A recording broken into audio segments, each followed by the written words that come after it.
Murder కేసులో జైలుకి వెళ్ళొచ్చి rowdy షీటర్గా ఉన్నటువంటి తోట చంద్రయ్య తెలుగుదేశం పార్టీకి సంబంధించినటువంటి నాయకుడు కుమారుడికి ఆంధ్రప్రదేశ్ రాష్ట్రంలో ప్రభుత్వ ఉద్యోగం ఇచ్చినటువంటి ఘనమైనటువంటి చరిత్ర ఈ కూటమి ప్రభుత్వానికే దక్కింది. సిగ్గుండాలి. ప్రభుత్వ ఉద్యోగాన్ని ఒక రౌడీ షీటర్ కొడుక్కి మీ పార్టీ కార్యకర్తకి డైరెక్ట్గా ప్రభుత్వ ఉద్యోగం ఇస్తూ కేబినెట్ నిర్ణయం తీసుకోవటమా?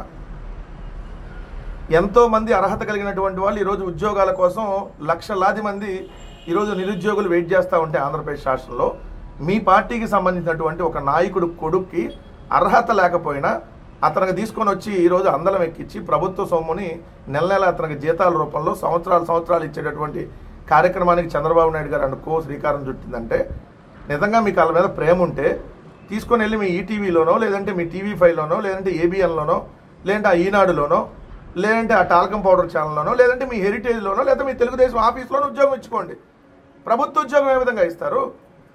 లక్షలాది మంది ఇక్కడ నిరుద్యోగులు పొట్టన కొట్టి వాళ్ళందరినీ గాలికి వదిలేసి మీ పార్టీకి సంబంధించినటువంటి నాయకులు కొడుకులకి లేదంటే కుమార్తెలకి లేదంటే మీ నాయకులకి ప్రభుత్వ ఉద్యోగాలు ఇచ్చేసుకుంటా పోతే ఇది రాజ్యాంగ విరుద్ధం. ఖచ్చితంగా ప్రజలందరూ కూడా దీని మీద ఆలోచించాలి.